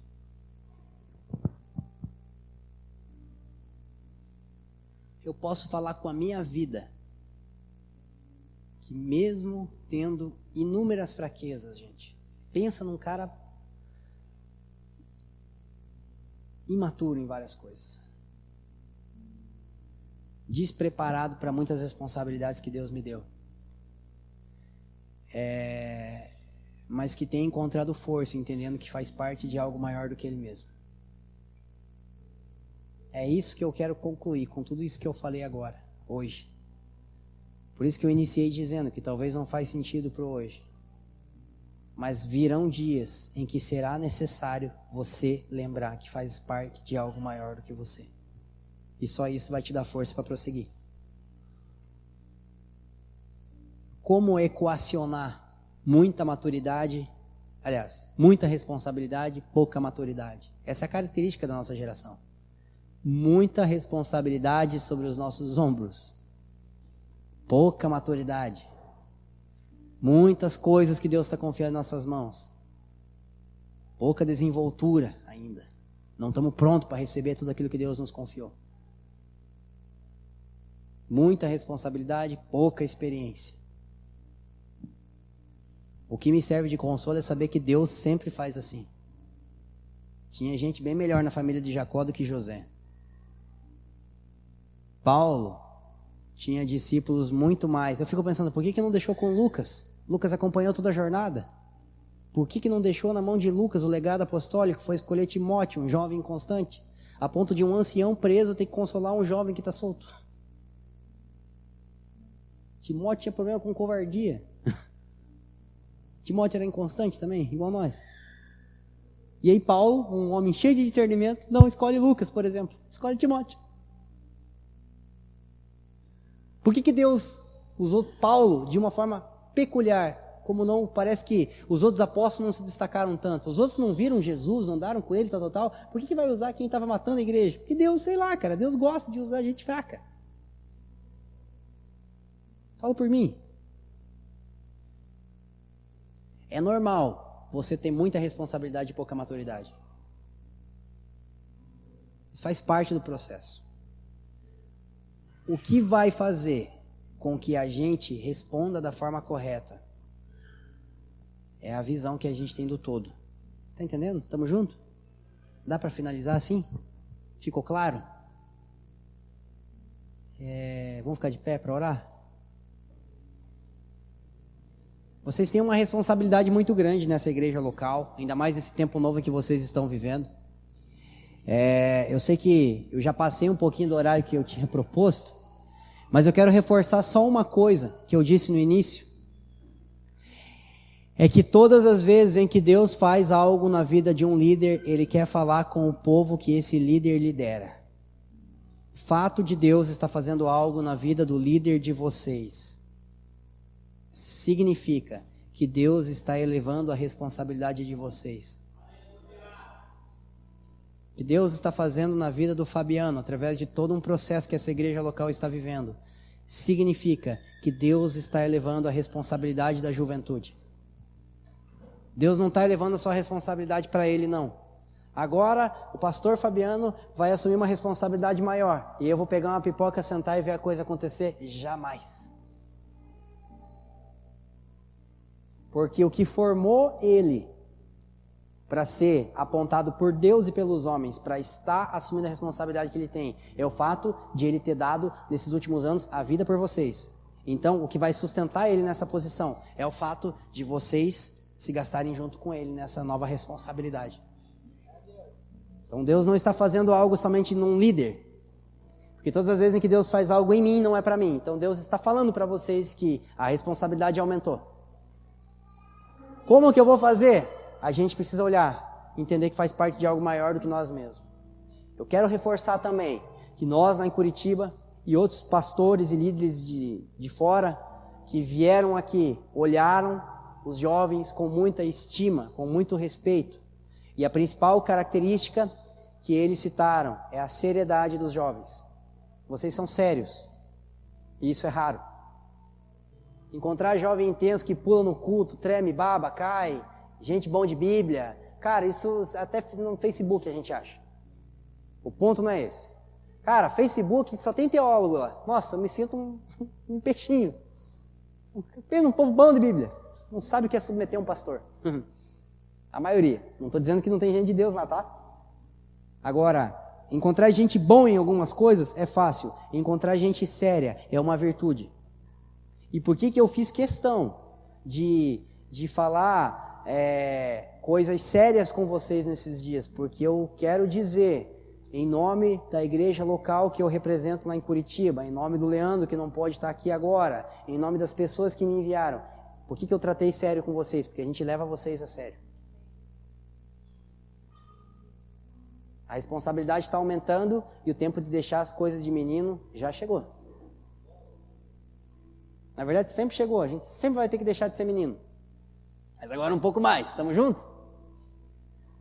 E eu quero orar agora com vocês, nesse momento, para que assim como Paulo descansou em paz com Timóteo, assim como Moisés descansou em paz com Josué, assim como Jacó descansou em paz com José, que quando o pastor de vocês estiver numa outra nação, num outro continente, ele não descanse em paz, ele não fique em paz na sua missão, só porque o Fabiano e os pastores estão dando conta do recado, mas porque vocês estão dando conta do recado. Amém? Vamos orar?